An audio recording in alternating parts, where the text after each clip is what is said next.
Um pouco dessa palavra.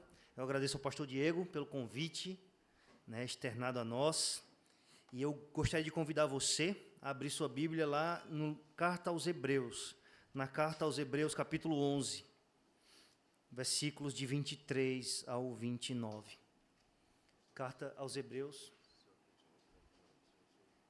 Deu um toque.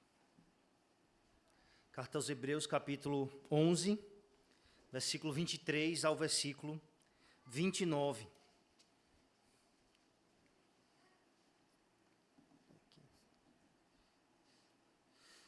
Eu vou fazer a leitura na versão ARA, e peço que os irmãos acompanhem, assim diz a palavra. Pela fé, Moisés, apenas nascido, foi ocultado por seus pais durante 3 meses, porque viram que a criança era formosa. Também não ficaram amedrontados pelo decreto do rei. Pela fé, Moisés, quando já homem feito, recusou ser chamado filho da filha de Faraó, preferindo ser maltratado junto com o povo de Deus, a usufruir prazeres transitórios do pecado, porquanto considerou o opróbrio de Cristo por maiores riquezas do que os tesouros do Egito, porque contemplava o galardão. Pela fé, ele abandonou o Egito, não ficando amedrontado com a cólera do rei, antes permanecendo firme como quem vê aquele que é invisível. Pela fé, celebrou a Páscoa e o derramamento do sangue, para que o exterminador não tocasse nos primogênitos dos israelitas. Pela fé, atravessaram o Mar Vermelho como por terra seca, tentando os egípcios, foram tragados de todo. Qual é o seu padrão de masculinidade? Talvez você tenha um privilégio de ter tido um bom pai, ou um tio, ou um avô, no qual você possa se espelhar, que dê um bom exemplo na sua vida. Às vezes, pode não ter sido nem um homem crente no Senhor, mas foi um homem trabalhador, responsável, foi um pai cuidadoso, que buscou, nunca deixar faltar nada em casa, e você tem como um bom exemplo, ou talvez outra pessoa, Qual é o padrão de masculinidade que nós temos em nossos dias, na sociedade? Certamente deve ser mais do que isso que eu vou falar, mas eu percebo que nós temos 2 padrões bastante antagônicos nos nossos dias. De um lado, você tem um padrão de um homem visto como um ideal, de um homem mais sensibilizado, de um homem mais sensível às questões. Talvez alguns mais críticos diriam mais até feminista ou afeminado, mas que tem talvez o seu apelo de fugir de um padrão de autoritarismo, de um padrão de um machismo, e tentar demonstrar de alguma forma um padrão de homem mais próximo, mais amoroso, mas que ainda assim falha na questão principal do que é o padrão masculino bíblico, falha na questão principal. De outro lado desse espectro, antagonizando com esse padrão de um homem mais sensível, talvez você tenha um homem com H maiúsculo, padrão lenhador, o padrão de um homem que deve exercer, sim, autoridade, coragem, deve fornecer proteção para as mulheres, para as crianças. E, certamente, esse padrão nos chama a atenção por fornecer um aspecto mais de coragem, de atitude, e até mesmo de liderança. Mas que também falha em chegar ao coração do padrão de masculinidade por uma questão também principal, talvez por uma noção de coragem vinda de si mesmo, vinda dos seus próprios atributos, de inteligência, de força e de coragem por si só.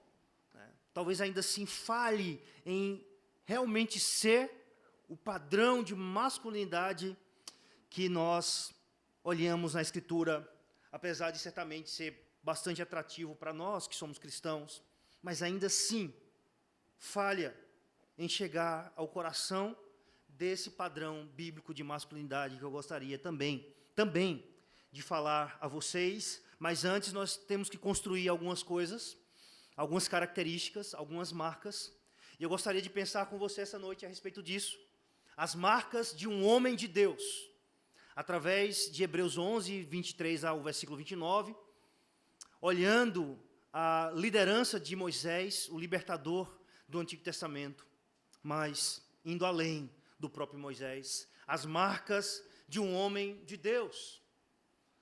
A primeira marca que nós vemos nesse texto, e eu gostaria que você mantivesse a sua Bíblia aberta, por gentileza, é que Moisés, ele era um homem de fé. E a primeira marca que nós vemos é que ele aprendeu essa fé com seus pais. Ele aprendeu a fé com seus pais. Versículo número 23. Pela fé, Moisés, apenas nascido, foi ocultado por seus pais durante 3 meses, porque viram que a criança era formosa. Também não ficaram amedrontados pelo decreto do rei.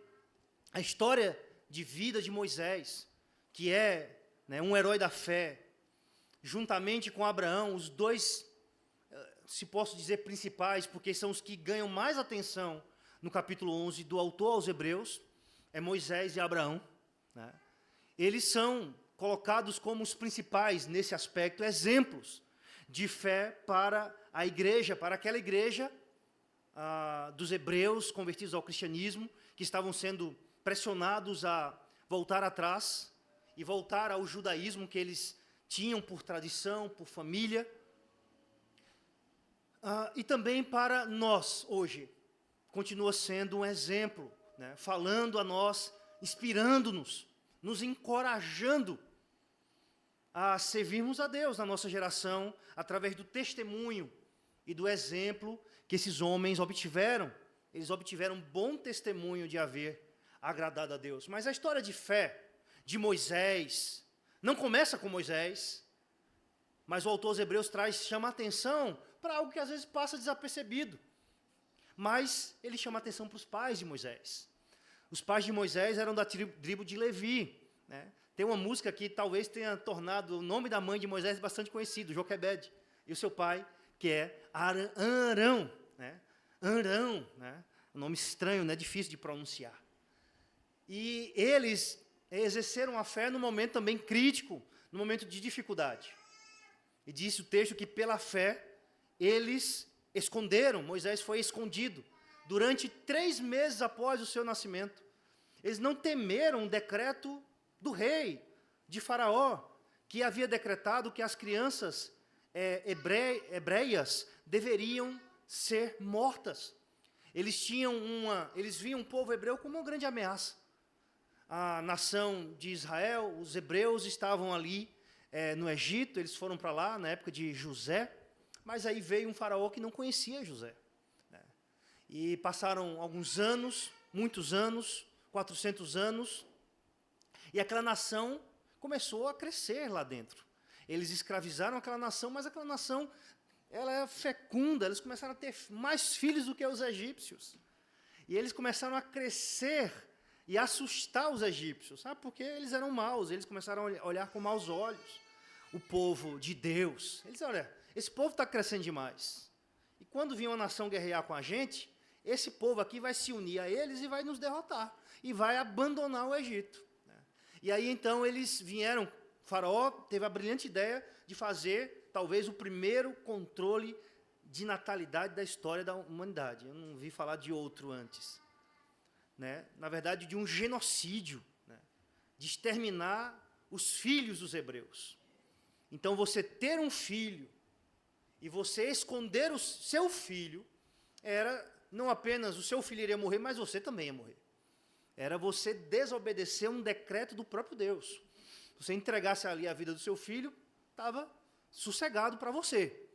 Mas você proteger o seu filho era, de fato, se colocar em um risco. E eles ocultaram a criança por 3 meses, até que não deu mais como fazer isso, não tiveram como fazer. E aí eles colocaram ele nas margens do rio Nilo. Eles calafetaram aquela cesta com betume, e eles colocaram, a irmã mais velha de Moisés observou o que sucederia, e a filha de Faraó com as suas criadas, as suas amigas, estava ali, e ela pega Moisés para criá-lo, para se tornar filho dela.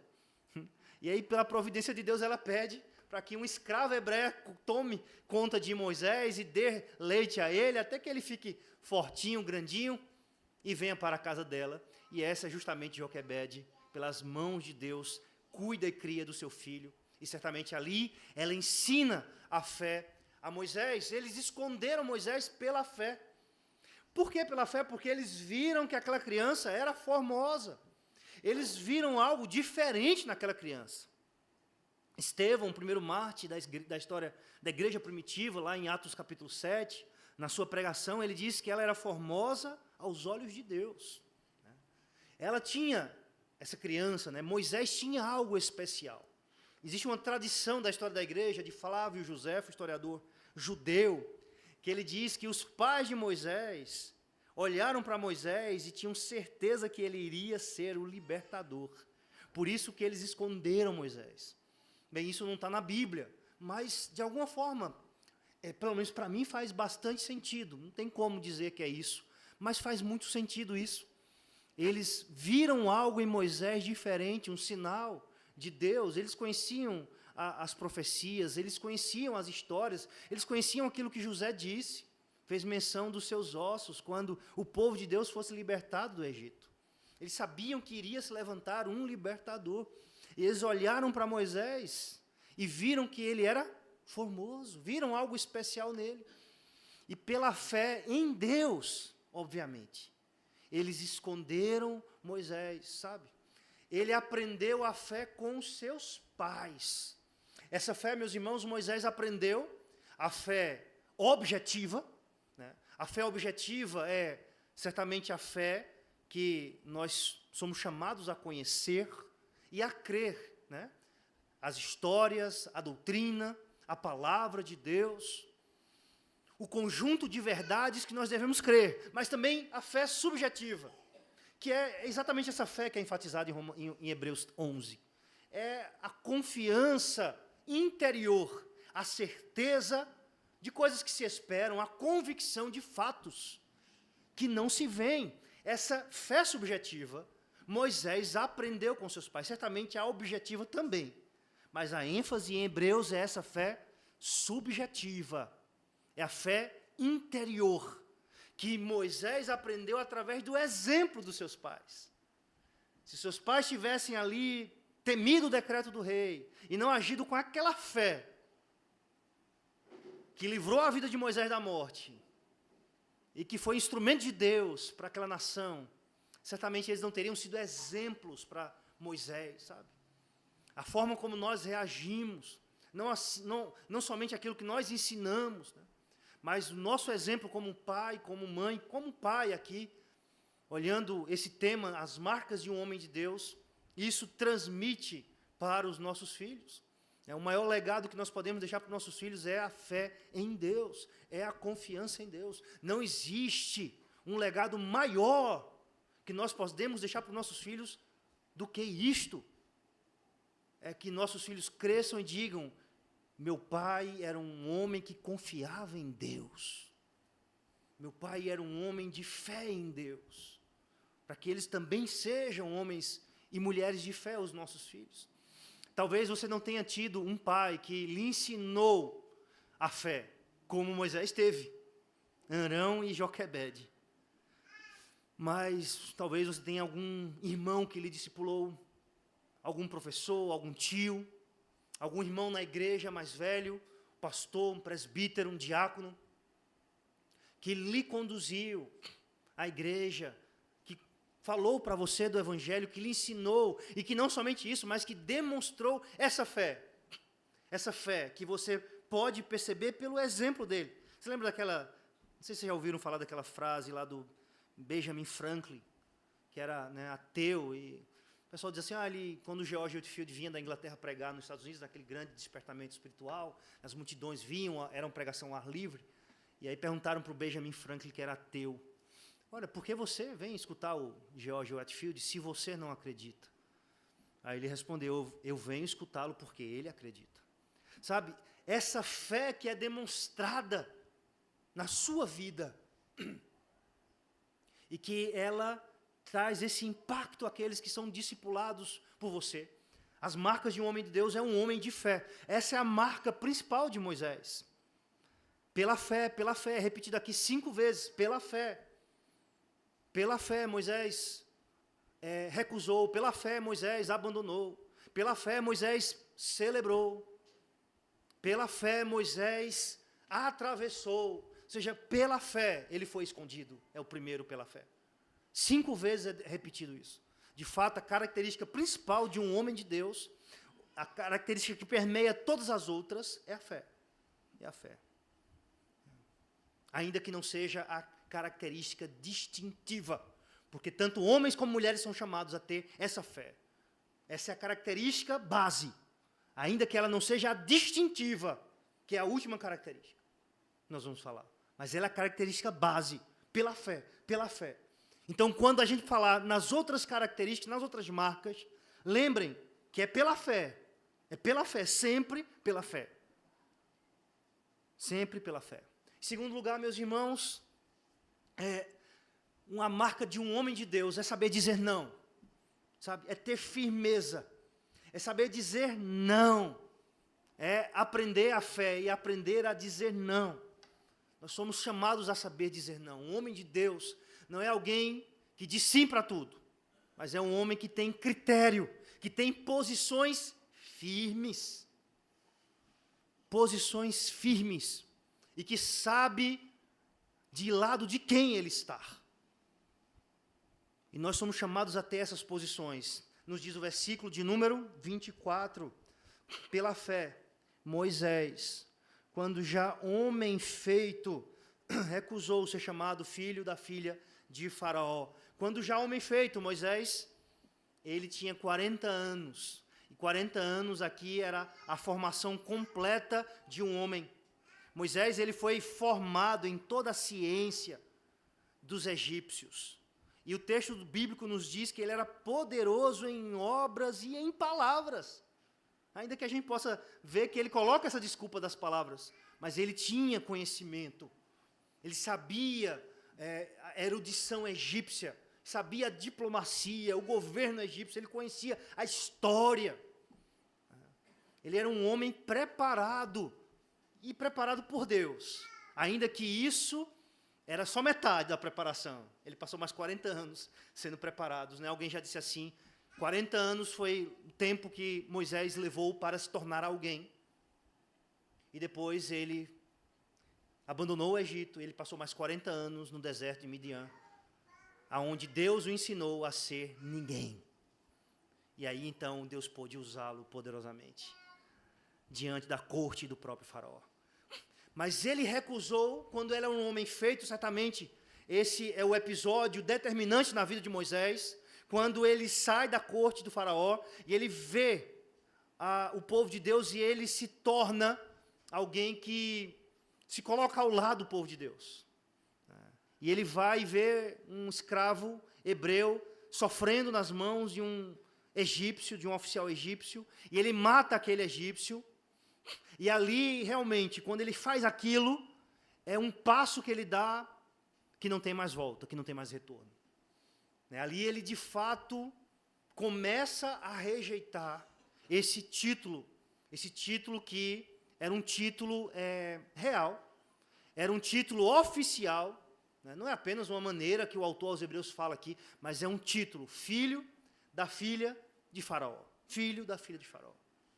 Era um título que abria portas no Egito. Era um título que dava a você os maiores privilégios da nação mais poderosa daquela época.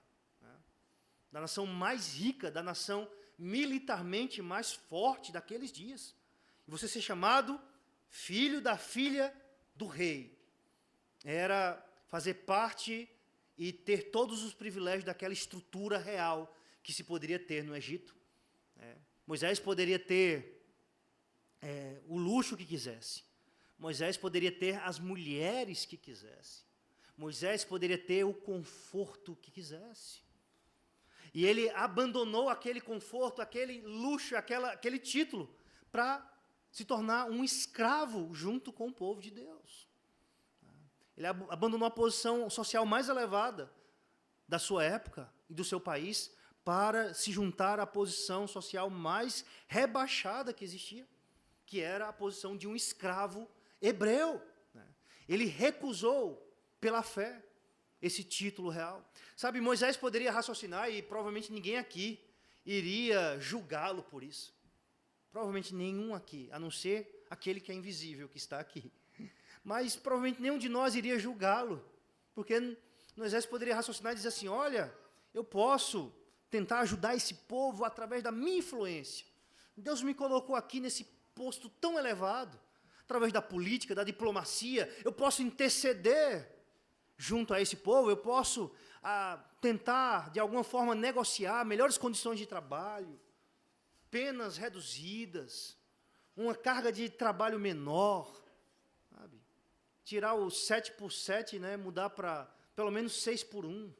Eu posso tentar aprovar alguma lei aqui, alguma influência que eu possa usar. Veja a história de José. José foi vice-governador do Egito, somente abaixo do próprio faraó. E esse homem foi um instrumento de Deus para salvar não somente os egípcios, mas principalmente o próprio povo de Deus, a família de Jacó, que subiu em 70 ao Egito e foram livrados da fome pela instrumentalidade de José, sendo posto ali dentro das próprias estruturas de poder do Egito. Ele poderia raciocinar dessa forma, mas se ele tivesse raciocinado assim, ele teria apostatado da fé. O que foi para José, a missão da vida de José, teria sido para Moisés a sua apostasia completa. E hoje nós apenas iríamos saber de Moisés como uma daquelas múmias que vemos dentro dos sarcófagos, dentro dos museus, naquelas pirâmides. Apenas uma múmia, teria lá o nome dele, Moshe, apenas uma múmia. Mas, certamente, ele entrou na galeria de heróis da fé, porque ele soube dizer não. Dizer não aqui equivale a dizer não para o mundo. O amor ao mundo constitui inimizade para com Deus. Não temos como ser amigos do mundo e sermos amigos de Deus. Não temos como servir a dois senhores. E Moisés, ele realmente fez aquilo que Deus o chamou para fazer. Moisés sabia que não era o papel dele esmircuir-se dentro das cortes reais e exercer algum tipo de influência, mas era de ruptura e de separação, porque era isso que Deus queria, que o povo de Deus fosse libertado do Egito para poder adorar a Ele. Não tinha negociação, não tinha influência a partir de dentro, mas somente ruptura de fora, mas somente se erguer e se colocar contra aquele sistema, contra Faraó, e libertar o povo de Deus para sair do Egito. Não tinha mais conversa. Era essa a promessa, e o tempo determinado por Deus havia chegado, e Moisés deveria ser esse homem. Então, se ele diz sim, se ele permanece, se ele não se recusa, ele teria não apenas falhado com a sua missão, mas ele teria apostatado da própria fé, em escolher de que lado ele iria ficar. Meus irmãos, nós temos que saber exatamente o lado que nós temos que ficar. E só existe um lado para nós nesse mundo. E o lado é do lado da igreja do Senhor Deus. É do corpo de Cristo. É junto com a comunidade sofredora que nós temos que ficar. Sabe, hoje se fala muito em lados, mas é muito simples. Sabe, eu não sei esses lados todos que vocês querem dizer, mas eu sei de uma coisa, o meu lado é do lado da igreja. É do lado da igreja sofredora. Esse é o lado que nós temos que estar, junto com o povo de Deus. Junto com o povo de Deus. Esse é o meu lado. O cristão, ele tem um lado, e esse lado não é primariamente político. Esse lado é espiritual, esse lado é corporativo, é junto a uma comunidade. Moisés não olhou, eu vou ficar nesse partido ou naquele partido. Não. Eu estou do lado do povo de Deus. É esse povo que eu vou ficar como escravo. Ele recusou pela fé. Ele disse não a um alto privilégio. E nós também temos que dizer não. Talvez você não tenha que dizer como Moisés, a um cargo, sabe, político. Eu não estou demonizando que um cristão não pode se eleger a um cargo político, jamais. Mas você tem que dizer não à corrupção. Você tem que dizer não ao flerte com a mulher do seu trabalho. Você tem que dizer não ao pecado que tenazmente nos assedia. Você tem que dizer não ao sexo antes do casamento. Você tem que dizer não à pornografia. Nós temos que dizer não, e saber dizer não é uma marca também essencial, meus irmãos, de um homem de Deus. Em terceiro lugar, meus irmãos, outra marca essencial de um homem de Deus. A marca de um homem de Deus é superar o medo. Versículo de número 27. Pela fé, ele abandonou o Egito, não ficando amedrontado com a cólera do rei. Antes permaneceu firme, como quem vê aquele que é invisível. Moisés, pela fé, ele superou o medo. E não era um pequeno medo, era um grande medo. Certamente, meus irmãos, esse texto é um texto difícil de interpretar.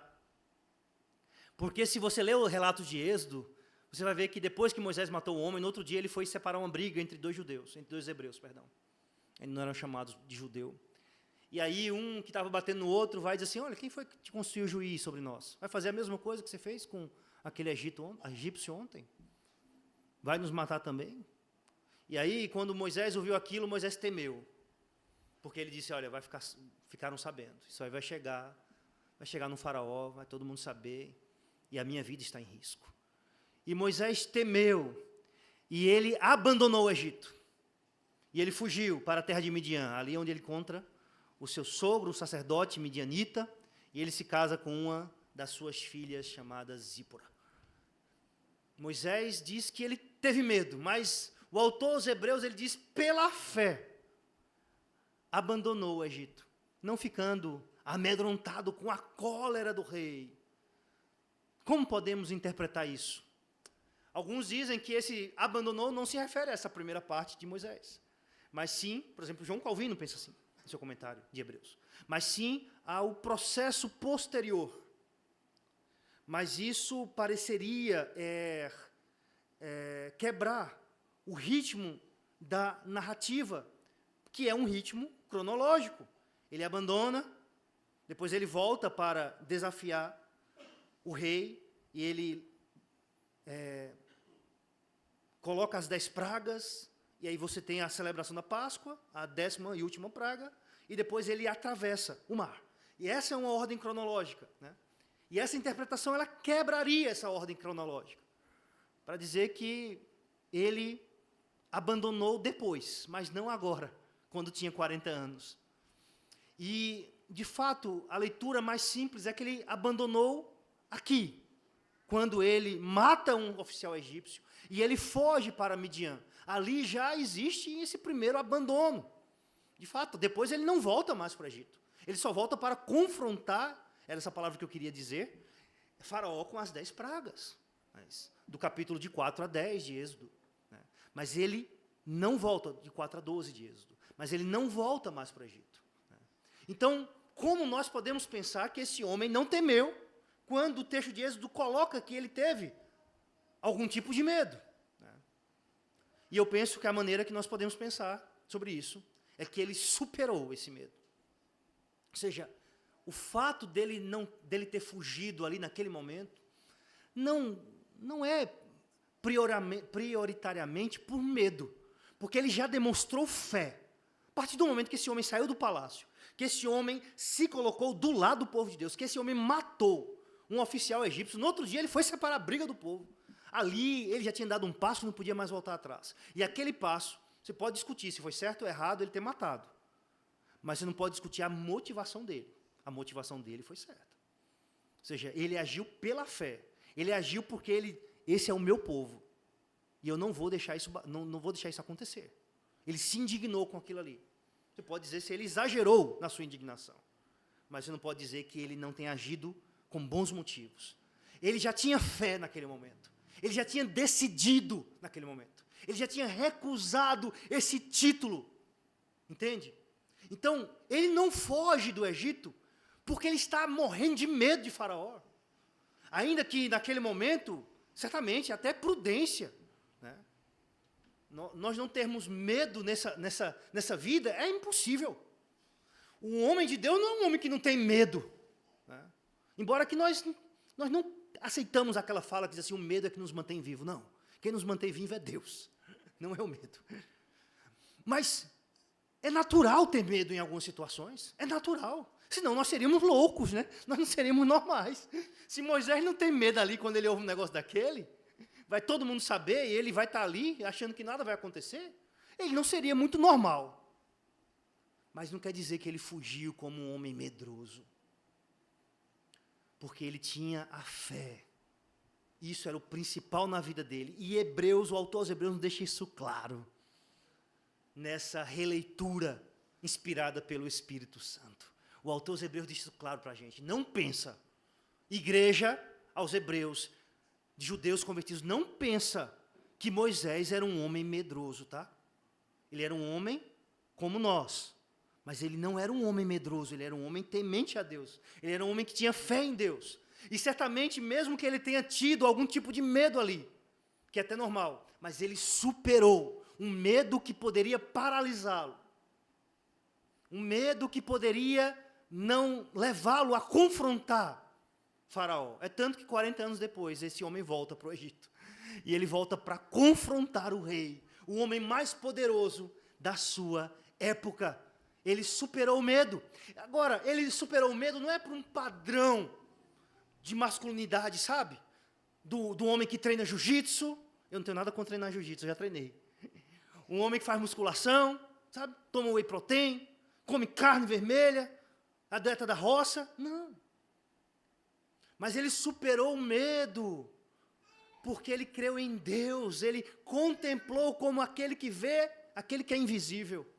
Embora Moisés não tenha visto a glória de Deus, as costas do Senhor passou por ele, mas ele queria tanto ver, mas de alguma forma ele viu, pela fé, não pelos olhos da carne, que era impossível continuar vivo, mas pela fé ele viu, como aquele que vê, aquele que é invisível.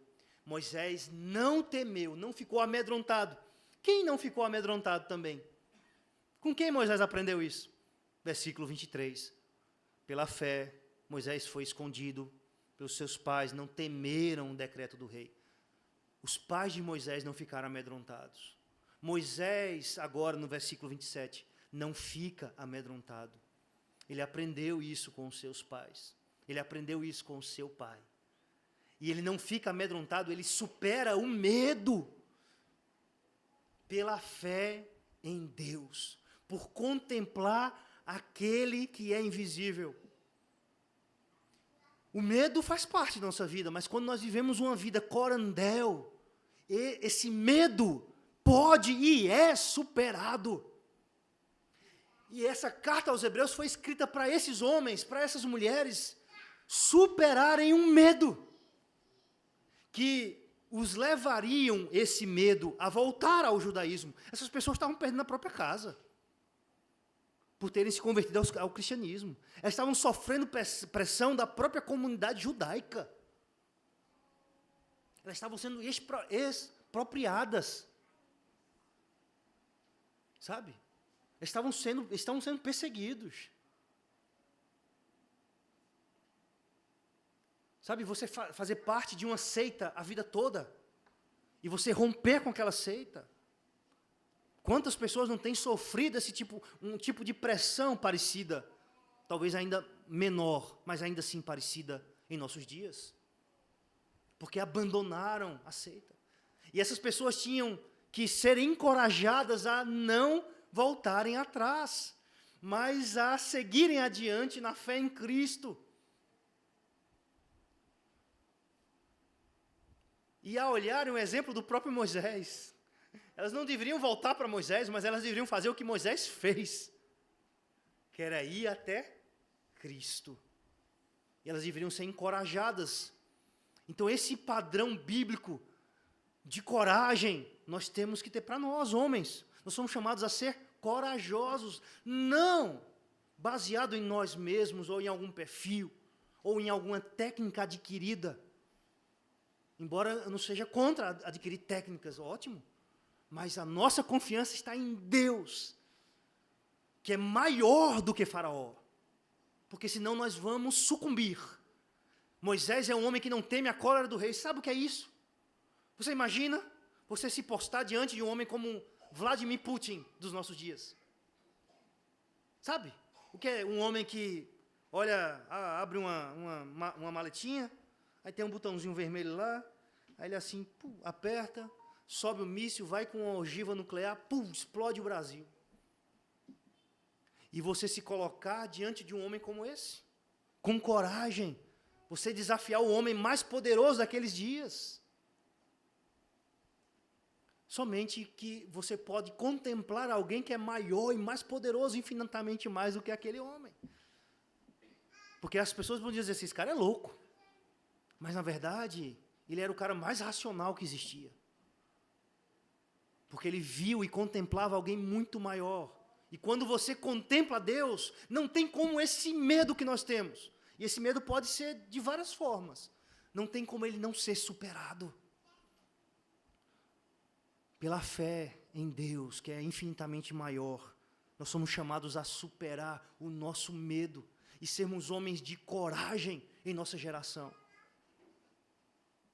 Porque nossa sociedade, nossas famílias, a igreja precisa de homens de coragem.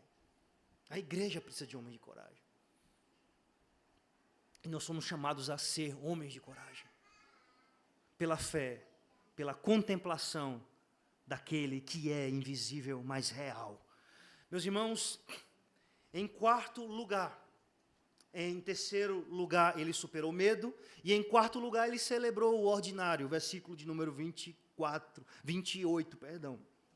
Pela fé, celebrou a Páscoa e o derramamento do sangue, para que o exterminador não tocasse nos primogênitos dos israelitas. Essa foi a 10ª praga.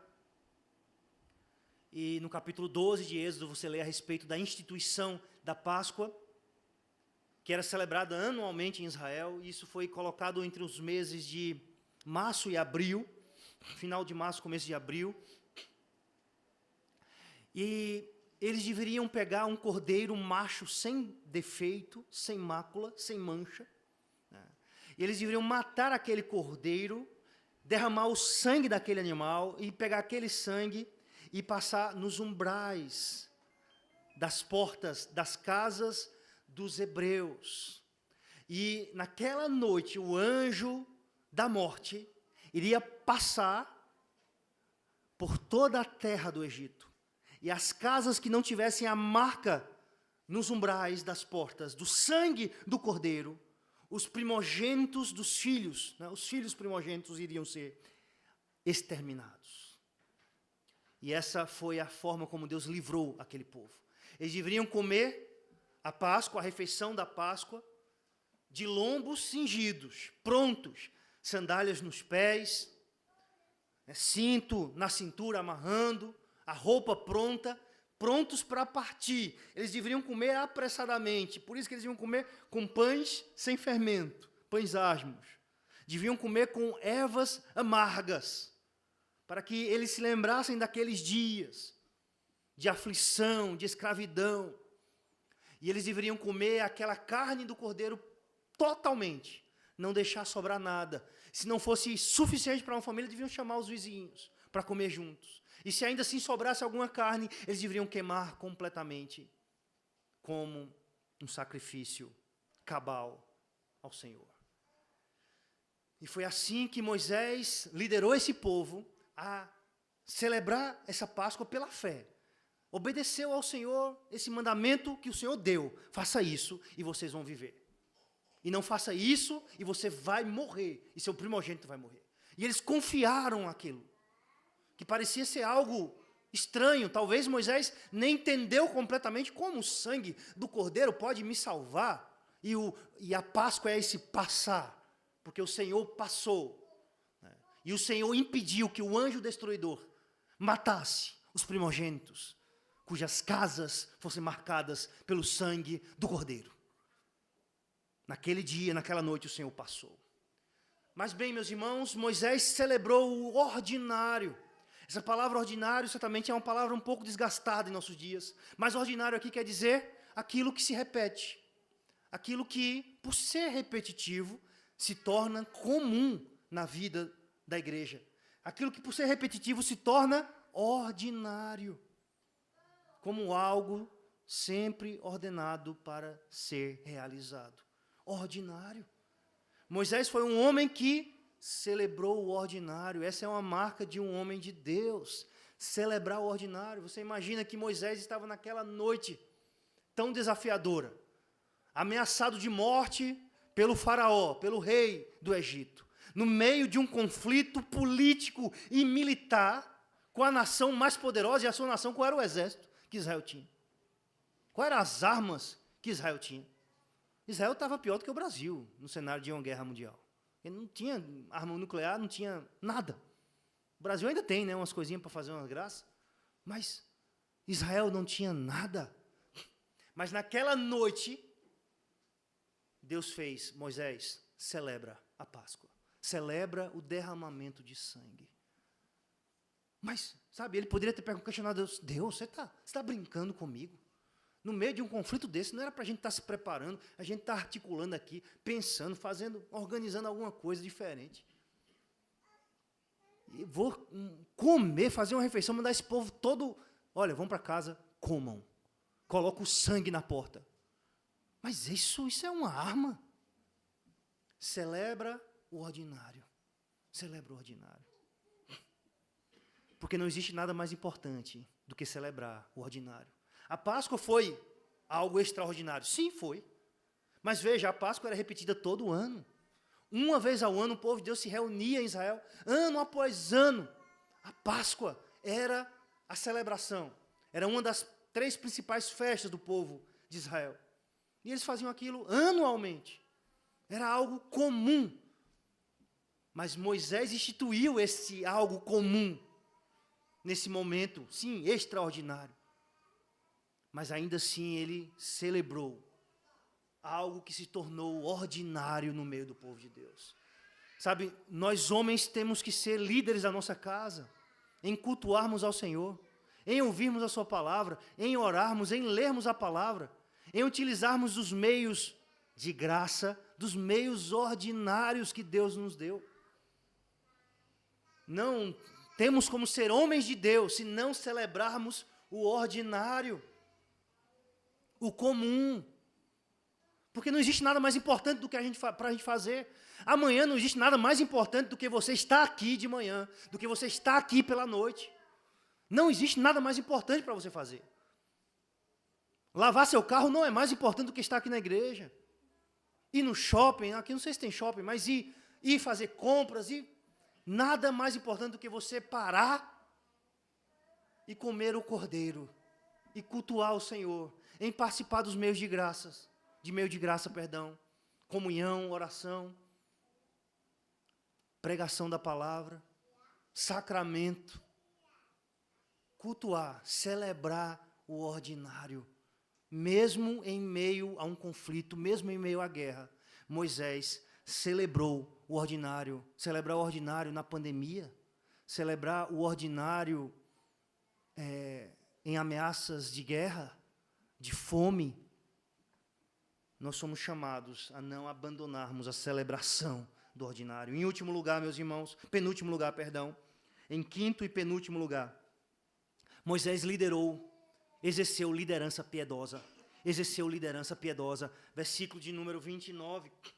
Pela fé, atravessaram o mar vermelho como por terra seca. Tentando os egípcios, foram tragados de todo. Você sabe a história? Faraó diz para eles irem embora. E ainda dá um monte de coisa para eles. Vão lá, vão em paz, saiam daqui logo, que a gente não quer mais enfrentar essas pragas. Mas Deus havia endurecido o coração de Faraó, de tal modo que Deus deixou no estado que ele já estava, endurecido. Ele endureceu no próprio estado que ele já estava. E então ele faz esse estratagema, e ele então depois muda e vamos lá e vamos matar o povo.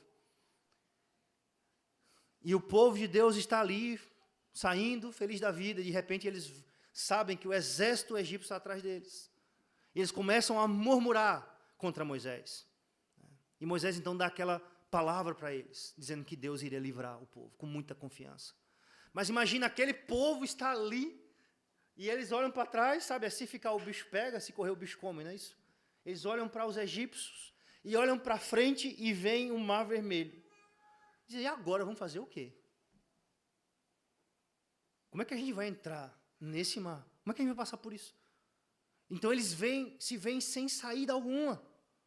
Eles se veem destruídos. Mas naquele momento que Moisés exerce liderança, e uma liderança piedosa, uma liderança pela fé, com a coragem de um homem que conhecia a Deus, que conhecia a palavra de Deus, que sabia que Deus estava com eles. E mesmo assim eles temeram, eles viram aquelas pragas, ficaram sabendo de tantas coisas, mas naquele momento decisivo, quando o exército estava vindo com tudo para cima deles, eles temeram. Mas Moisés salvou a si mesmo e salvou todo aquele povo, porque ele exerceu uma liderança piedosa naquele momento decisivo, naquele momento de dificuldade, no momento de conflito, de problema. Moisés ergue aquele bordão dele, e aquele mar se separa, e eles passam, todo o povo de Deus, a pés enxutos pelo mar vermelho. Tentando os egípcios, foram totalmente destruídos e exterminados. Pela fé, meus irmãos, ele atravessou o mar, e pela fé nós somos chamados a liderar como homens, a nossa casa, liderar na igreja, ocupar posições de liderança, que vão exercer influência sobre as pessoas, e vão trazer bênçãos para as pessoas, ainda que diante de lutas, de desafios, de sofrimento. Porque se unir à igreja é se unir a uma comunidade sofredora. Se unir à igreja é isso, não muda. Pode ser que você não tenha que sofrer o tanto que Moisés sofreu, mas não muda em essência esse aspecto. É abrir mão dos prazeres transitórios do pecado e se unir a uma comunidade sofredora neste mundo. Porque sempre a igreja nesse mundo será a igreja militante. Será a igreja militante. Isso quer dizer a igreja que sofre, que padece. Mas ainda assim, não existe uma escolha melhor, mais racional, ainda que completamente pela fé, do que esta, de se unir a esse povo, do que exercer liderança piedosa. E em último lugar, Moisés fez de Cristo o seu padrão de masculinidade. Moisés fez de Cristo o seu padrão de masculinidade. Em último lugar, versículo número 25. Preferindo ser maltratado junto com o povo de Deus, a usufruir prazeres transitórios do pecado. Por que ele fez isso? Versículo 26 explica. Porquanto considerou, ele fez um cálculo, o opróbrio como um cálculo matemático. Ele considerou o opróbrio de Cristo por maiores riquezas do que os tesouros do Egito, porque contemplava o galardão. Contemplava o galardão. E isso não há problema algum. Pelo contrário, é isso que agrada a Deus. É você contemplar o galardão. O galardão que é eterno. O galardão que não se limita a essa vida. Isso não é errado, isso é o certo a fazer. Hebreus 11, versículo de número 6, salvo engano. De fato, é impossível, sem fé, é impossível agradar a Deus. Porque é necessário que aquele que se aproxima de Deus creia que Ele existe e que se torna galardoador daqueles que o buscam. Moisés contemplou o galardão. É necessário, é impossível agradar a Deus se você não crê que Ele existe e não crê que Ele lhe galardoa, que Ele dá o galardão ao crente. Isso é impossível agradar a Deus sem essa fé. E Moisés considerou esse galardão de Deus, que era muito mais elevado do que todas as riquezas do Egito e de todos os prazeres do pecado, que são prazeres transitórios. São prazeres transitórios. Não se compara com aquilo que é eterno. Porque ele considerou o opróbrio, ele considerou a vergonha, ele considerou o vexame, ele considerou o sofrimento, o escárnio de Cristo, por maiores riquezas do que todas as riquezas do Egito. Até onde Moisés creu e teve conhecimento de Cristo é algo debatido, né, na teologia. Mas é algo que as Escrituras afirmam, é que Moisés dá testemunho de Cristo. A lei e os profetas testificam de mim.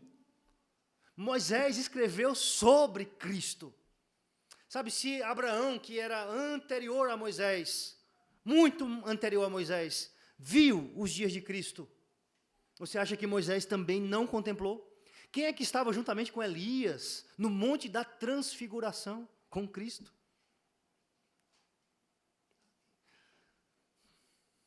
Sabe, eu não sei se Moisés tinha o conhecimento que todos nós hoje temos, da revelação completa, plena, do Antigo e Novo Testamento, a iluminação que hoje nós temos, todas as doutrinas, as verdades.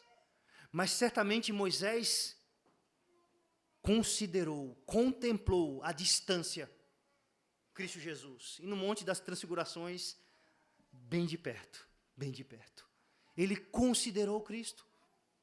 Certamente ele creu em Jesus, ele confiou em Jesus, e ele deu testemunho de Jesus, até um testemunho até direto, em Deuteronômio 18, versículo 15, versículo 18.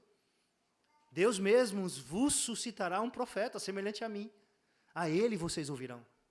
Esse é o profeta derradeiro, esse profeta é o Messias, o libertador. Moisés sabia que ele não era o libertador, ele era um libertador, mas ele não era o libertador de Israel. E ele considerou os opróbrios desse libertador como seus próprios. Ele considerou que os seus sofrimentos também faziam parte dos sofrimentos de Cristo, seja porque não são separados, como o apóstolo Paulo diz, ele queria completar aquilo que restava das aflições de Cristo e dos sofrimentos de Cristo, ainda que os seus sofrimentos não espiem pecados, como o sofrimento de Cristo espia pecados. Mas o seu sofrimento, o apóstolo Paulo via, faziam parte do sofrimento de Cristo. Porque faziam parte do sofrimento do ungido. E Moisés também sofreu junto com o povo de Deus, que era chamado, sim, ungido do Senhor. Israel, o povo de Deus, era o ungido do Senhor.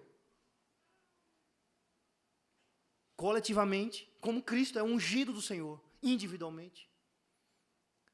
Seja porque o sofrimento de Moisés como libertador apontava para o sofrimento de Cristo Jesus como o libertador.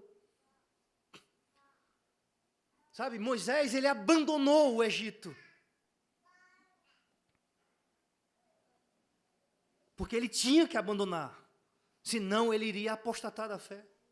Jesus, ele abandonou Ainda que não pode-se dizer que ele abandonou como Moisés abandonou o Egito.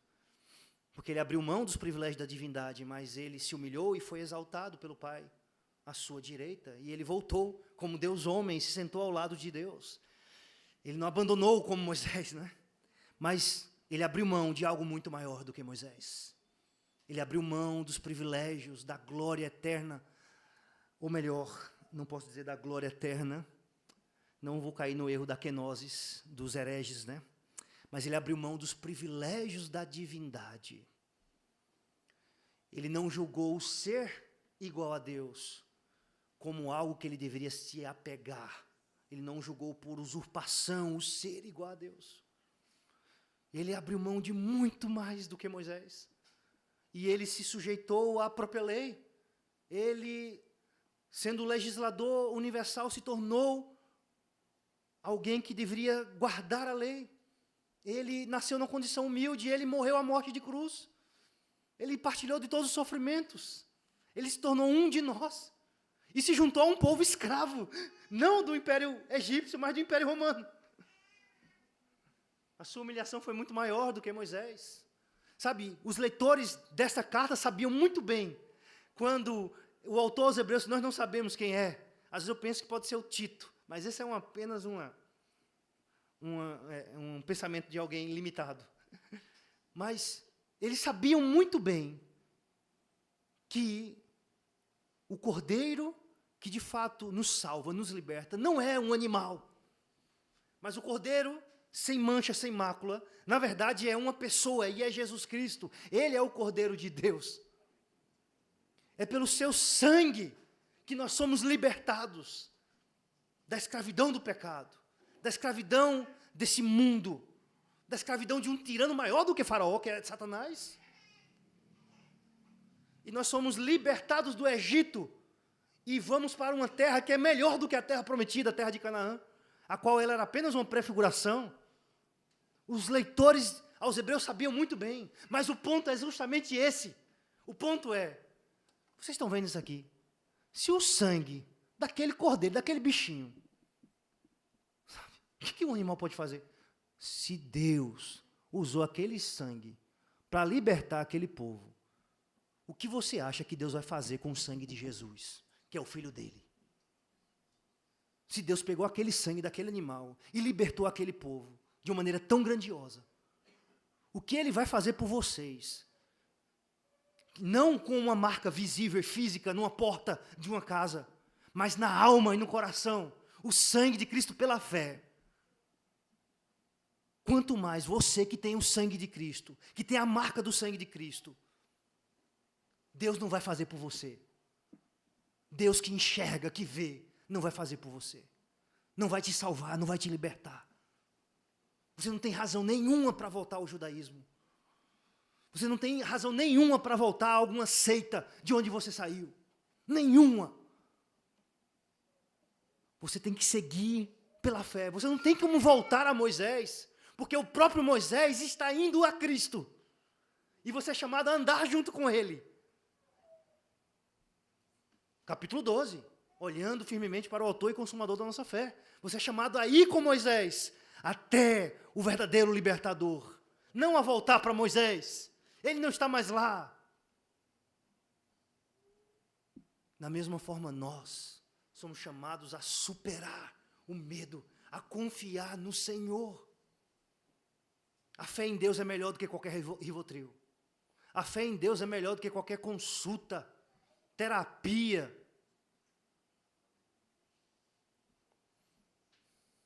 A fé em Deus pode fazer e vai fazer a gente superar os nossos medos, os nossos mais profundos pavores, em crer, em confiar que o Deus invisível está ao nosso lado. Aquele que não poupou o seu único filho. Moisés fez de Cristo o seu padrão de masculinidade. E qual é a marca distintiva da masculinidade bíblica, na masculinidade que é Cristo Jesus? Qual é a marca distintiva? Sacrifício. Liderança sacrificial. liderança que se sacrifica. É isso que Moisés aprendeu com Cristo, porque considerou os opróbrios de Cristo, a vergonha, o vexame, toda a dor, todo o sofrimento. Ele abraçou o sofrimento, não porque ele amasse o sofrimento, mas porque esse sofrimento era o sofrimento de Cristo. Por maiores riquezas do que os tesouros do Egito. Não tem nada mais valioso para Moisés do que sofrer com Cristo.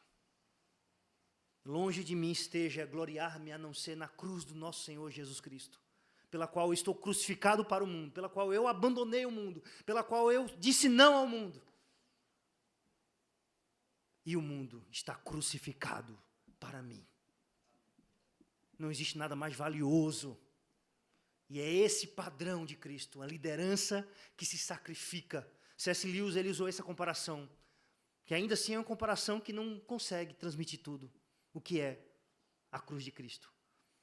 É um pastor que tem um rebanho, que se torna uma ovelha, se torna um animal, para ser sacrificado por aquele rebanho. Ele é pastor, mas ele se torna uma ovelha. Cristo, ele se sacrifica em nosso lugar. E Moisés, ele sabia que o libertador iria ser alguém que iria se sacrificar pelo povo de Deus. E é por isso que ele abraçou esse sacrifício. Que não foi um sacrifício, literal. Mas ainda assim, esse homem não tinha nenhum motivo humano, terreno para isso. Só teve dor de cabeça, aperreio, sofrimento, dificuldades.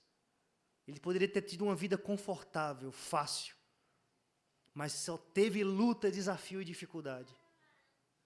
Mas ele abraçou, porque ele entendeu que o padrão bíblico de masculinidade, a marca distintiva de um homem de Deus, é se sacrificar como Cristo. É amar a sua esposa como Cristo amou a igreja, ao ponto de sacrificar-se por ela.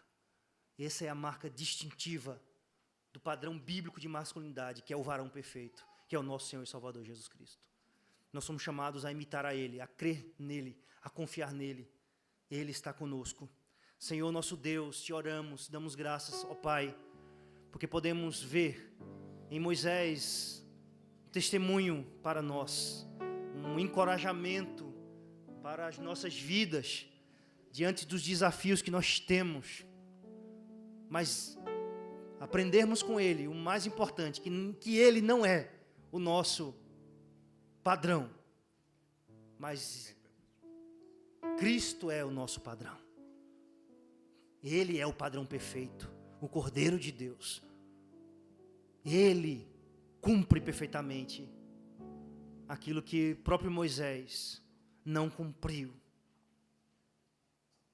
Ó Deus, te damos graças porque podemos aprender isso com Moisés, sermos encorajados a vencermos o medo, a aprendermos a fé com cristãos que o Senhor coloca no nosso caminho, com crentes piedosos, aprendermos essa fé subjetiva, essa fé que é a confiança em Deus e nas suas promessas.